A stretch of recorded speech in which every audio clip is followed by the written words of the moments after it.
तुम्ही वाटोळं करता ना मराठ्यांचं तुमच्या राजकीय स्वार्थासाठी. केलंच नाही शिंदे साहेब तुम्ही तेच.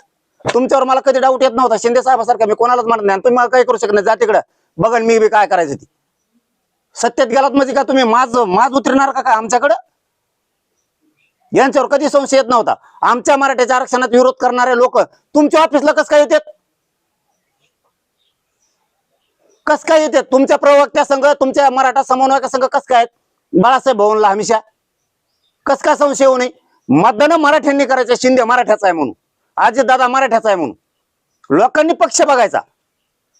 आपले मराठ्यांचे अजित दादा, आपल्या मराठ्यांचे शिंदे साहेब, मतदान करायचं. आणि तुमचा प्रवक्ता मराठा सेवक मराठ्यांच्या विरोधात आंदोलन करणारे तुमच्या ऑफिसला कस काय भेटायचं हमेशाच?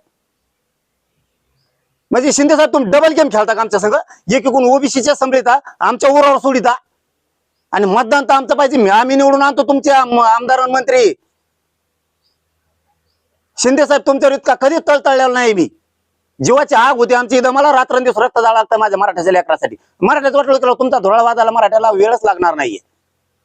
तुमच्याच ऑफिसला कस काय भेटते?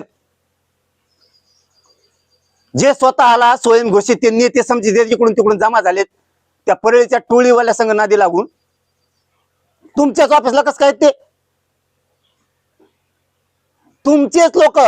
शिंदे साहेब मी हे लय दिवसाच ऐकतोय. आता मी ऐकून घ्यायला मोकळा नाही. तुमचे प्रवक्ते ते परत मराठीचे अभ्यासक बी आहेत, पुन्हा ते प्रवक्ते बी आहेत आणि मराठा समन्वयक बी आहेत. तुमच्या ऑफिस मध्ये मराठ्यांना विरोधी करणारे ओबीसीचे नेते तुमच्या बाळासाहेब भवनला कस काय? ते तर तुम्हाला विषय देतात.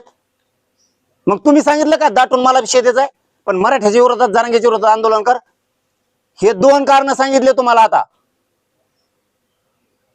आणि तिसरं सांगतो, तुम्ही जे मराठ्यांच्याच काही समन्वयकाला माझ्या विरोधात आंदोलन करायला लावताना ते सुद्धा तुमच्याच पक्षाचे, तुमच्या पक्षाच्या कॉलेज आहे संभाजीनगरला, तिथं बैठका होत्यात माझ्या विरोधात. तुमच्या सांगण्यावर होत्यात एकनाथ शिंदे साहेब. एकूण मी पण लागतो नाही, एकूण अंगावर पण घालता का? तुमच्या पक्षाचा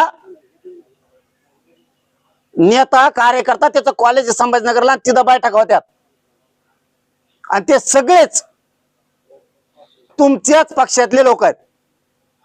कशाला रे असं विस्तारित शिंदे साहेब? ठासून करावं, काय करायचं? मैत्री करावं तर ठासून करावं, शत्रुत्व करायचं ठासून करावं. तुम्ही असे छक्के पंजे खेळताल असं मला कधीच अपेक्षा नव्हती शिंदे साहेब तुमच्याकडून. कारण आम्ही मराठीच्या पोरांना तेवढ्या खस्ता खाल्ल्या तुमचे लोक निवडून आणताना. आम्ही थोडं बी लक्ष दिलं नसतं ना, तुमचे लोकच निघले नसते. तुमचा गद्दारीचा डाग पोसाला आम्ही मराठी आहेत. आमच्यावर ही वेळ येऊ देऊ नका. उद्धव ठाकरे बारा म्हणायची, ती उद्धव ठाकरे साहेब बारा म्हणायची वेळ येऊ देऊ नका. कारण का आम्ही तेवढं रक्त झिजलंय. 1 रुपया घेतलेला नाही तुमचा, 1 रुपया. लोक इथं प्रचाराला नुसतं बाहेर जायचं म्हणलं तरी 500 रुपये तिकीट कवायला घेतात. 1 रुपया नाही. विचारा उदय सामंत साहेबाच्या शब्दावरती. अरे ते माणसं बरे असे वाटायला लागले, उदय सामंत साहेब, शंभूराजे देसाई साहेब तुम्ही लीडर आहेत आणि आमचा मराठ्यांचा माणूस म्हणून शिंदे साहेब तुम्हाला तळ हाताच्या फोडवर घेतलाय आम्ही. आणि तुम्ही ओबीसीचे लोक आमच्या अंगावर घालता, आमच्या विरोधात आंदोलन बसवता. ते आंदोलन माझ्या विरोधात बसवायसाठी छत्रपती संभाजीनगरला तुमचा लीडर पक्षाचा तिथं बैठका घेतो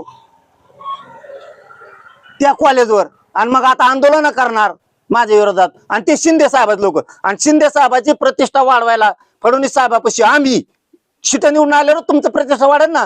पळल्यावर तुम्हाला विचारेन का कोणी दिल्लीत? आणि त्याच्यात ही उपकाराची परत फेड कराल का शिंदे साहेब तुम्ही?